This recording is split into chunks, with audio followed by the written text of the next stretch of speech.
What if pDAI was never just a misunderstanding? What if the things that in episode 1 still looked like isolated strange traces were actually only the beginning? A strange explorer moment, a suspicious bell transaction, links to affection and to LibAtropaMath, and then the cautious look at Richard Hart's Pi post. In episode 1, we broke down exactly these clues, not wildly, not blindly, but carefully separated into what is firmly proven, what is plausible, and what is pure speculation.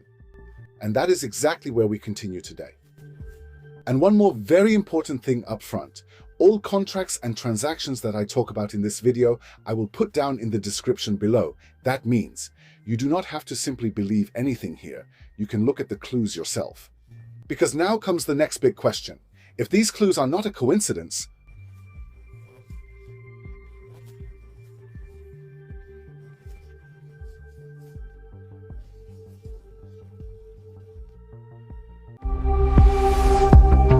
hello and welcome to Crypto Exklusiv. I'm Ruben Alex, but before we really dive deep today, I need to pause for a moment. Guys, I was absolutely blown away by the feedback on the last episode, and I want to sincerely thank all of you.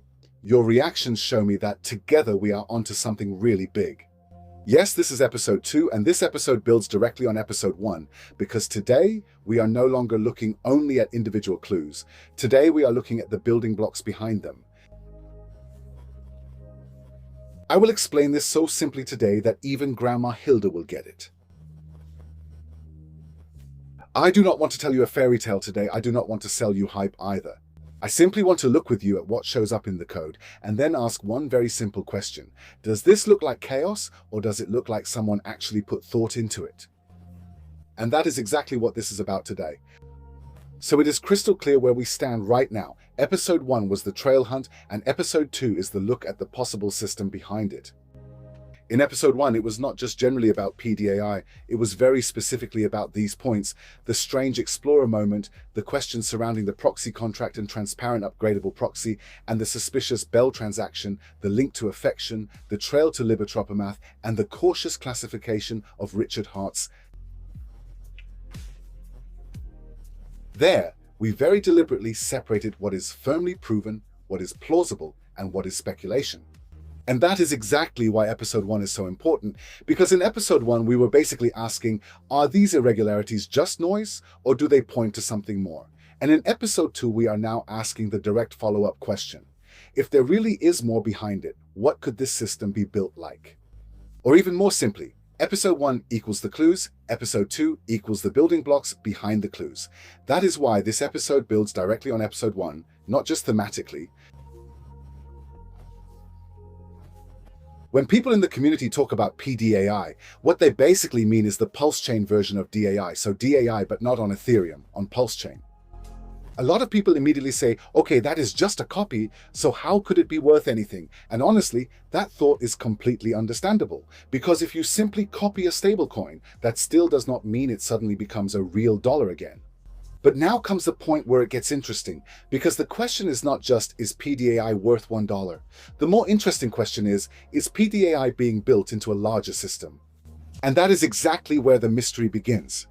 And so that everyone really understands this, let us now imagine the whole thing as a modular kit, or even better, as a series of machines. You put something in at the front and something else comes out at the back. If that happens once, it can be a coincidence. If it keeps happening with the same coins across several contracts, then at some point it no longer looks like a coincidence.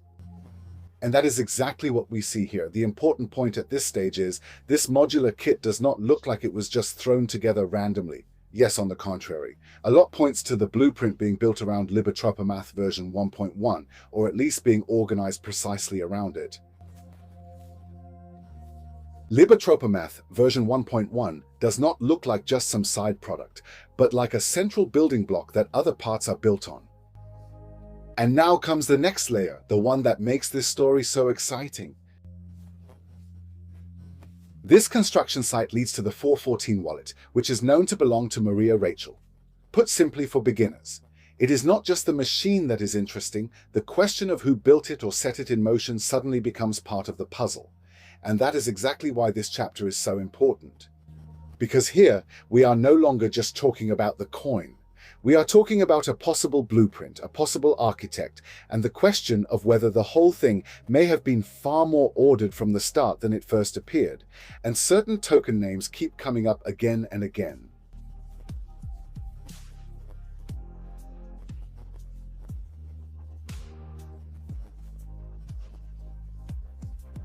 G5 Pi RNG and math. That is the trail, and now we are going to follow it step by step. The first machine that is easy to understand is called G5. G5 stands for Give Me 5, and the idea is very simple. You put something in and get something back. Roughly speaking, 5 pDAI in, or 5 USDC, or 5 USDT. So if I had to explain it to Grandma Hilda, I would say this. G5 is like a vending machine where you insert 5 small bills and in return get a special chip. That chip is called G5. The important point is not just that G5 exists. The important point is this. USDC and USDT are being actively collected here. So they are not just lying around uselessly, they are being used. So then comes the next machine. It is called pINDEPENDENCE. Just one level bigger. Put simply, that means 300 DAI, or 300 USDC, or 300 USDT in, and in return you get 1 pi. This can also be explained very easily. If G5 is the small chip, then pi is the large chip, or to put it differently, G5 collects the smaller amounts, pi collects the larger amounts. And now it gets interesting, because we already have 2 different contracts that work directly with DAI, USDC, and USDT, and neither of them does something totally random. Both transform these stablecoin forks into new building blocks, and by this point at the latest, your ears should perk up. Because the next building block is called RNG. That stands for Random Number Generator, so translated literally a random number generator. And at first you might think, what does that have to do with pDAI? Yes, and that is exactly the fascinating point. Because even though the name sounds random, this contract can once again be fed with familiar building blocks, namely DAI, USDC, USDT, G5, and Pi. And now pause for a second, because this is the moment when separate dots slowly start becoming a line. First we had DAI, USDC, and USDT. Then they became G5 and Pi, and now those exact same things show up again in RNG. And put for Grandma Hilda, imagine you first have a small vending machine, then a large vending machine, and after that there is a strange machine that accepts exactly those same chips again. Then you would say, hold on, this probably belongs together. Exactly, and this is the point. And now we come to the building block that, for me, is one of the most important pieces in the whole puzzle. LibAtropaMath version 1.1, or math for short. And here we need to slow way down first, because math is not just some coin with a cool name. At its core, math is its own ERC20 contract, a real token with its own name, its own symbol, its own supply, and its own buying logic. Put simply for beginners, this is not just a calculation tool, it is a machine that issues new tokens itself. What immediately stands out about LibAtropaMath version 1.1 is, first, the contract does not start by distributing huge amounts of math to the developer. Instead, at launch, it first mints just 1 math to the contract itself. Not to you, not to me, not directly to the creator, but to the contract itself. That is important. This makes math look less like a normal launch token and more like a machine that holds its own inventory. Where does the new math come from? Now comes the next important point. LibAtropaMath version 1.1 has the random function, and that function does exactly 2 things. First, it calls the RNG contract.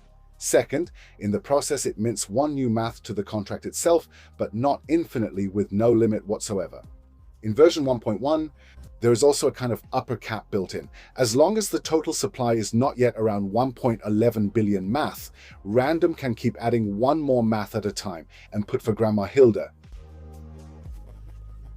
that keeps adding 1 new chip in the back whenever you trigger it. That is what math looks like here. And now you can also see why RNG is not just some decorative building block, because without RNG, math is a lot less interesting. But with RNG, math gets a kind of resupply mechanic, so not created once and then forgotten, but more like As long as the contract exists and RNG is called, the math inventory keeps growing. And that is a huge difference. Now we get to the actual sales logic. LibAtropaMath version 1.1 has several BuyWith functions. That means you can enter different assets and get math from the contract in return. In plain English, you can buy math with DAI. You can buy math with USDC, you can buy math with USDT, you can buy math with G5, you can buy math with Pi. And in version 1.1, there is even an additional function, namely BuyWith Math. That alone shows you this. Math is not sitting somewhere on the edge here. Math sits pretty much at the center of the system. If someone buys math with DAI, USDC, USDT, G5 or Pi, then those assets go into the contract and math comes out of the contract. That means DAI in, math out, or Pi in, math out, or G5 in, math out.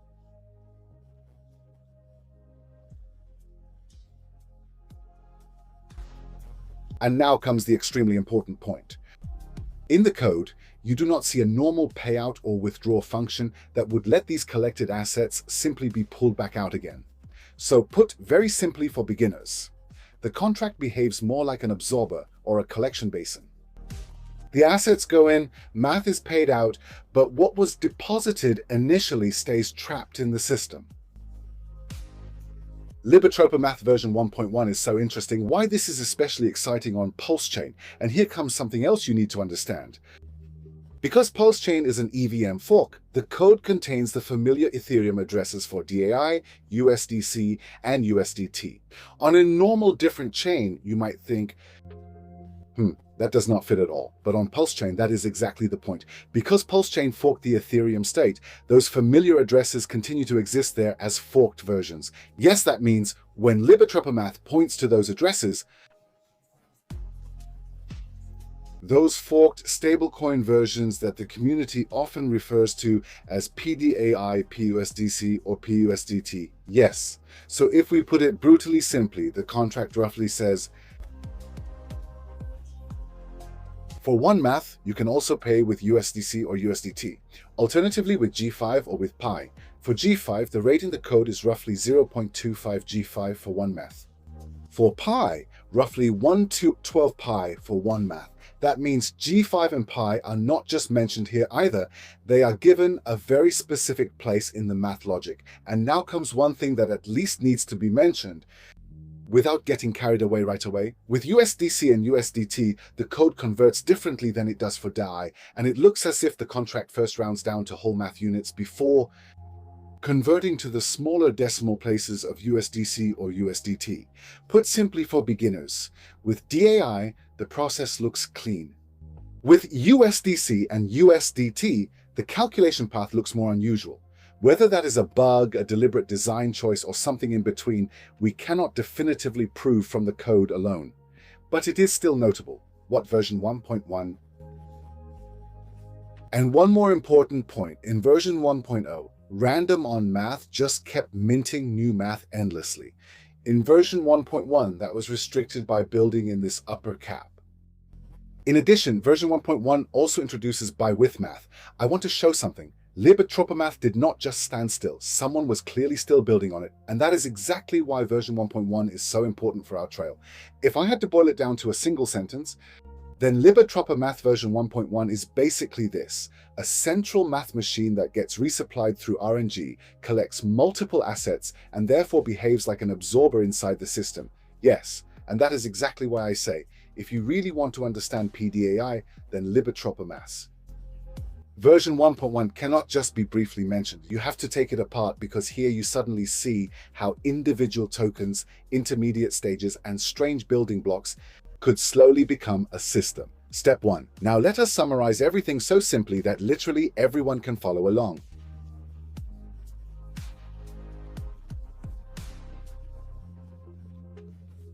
New building blocks emerge from them. G5 and Pi. Step 3.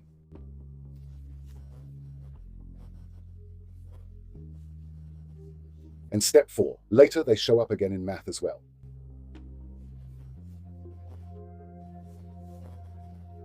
USDC and USDT are collected across several contracts. That creates intermediate building blocks like G5 and Pi. RNG then provides part of the math resupply, and LibAtropaMath. From this, intermediate building blocks such as G5 are created. Ultimately acts like the central absorber where this trail comes together again. Yes, and that is exactly why this topic is so exciting, because pDAI suddenly no longer looks like it was simply forgotten. It was part of a path. Now comes the actual mystery component, because the big question is not,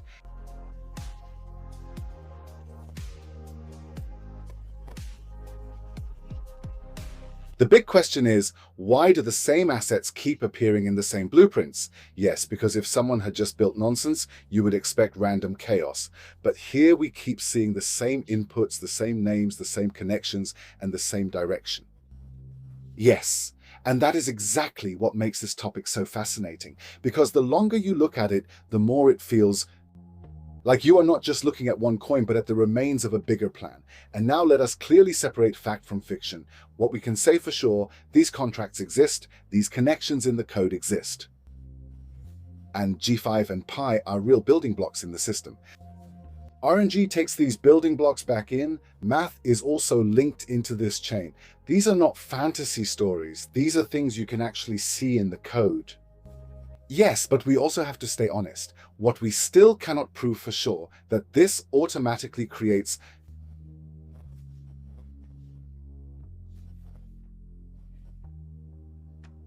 works fully on an economic level, that every market move comes directly from this contract logic, and that the whole master plan is already complete. And that is absolutely important, because a good mystery video does not live off making too many claims. It lives off showing where the clues are.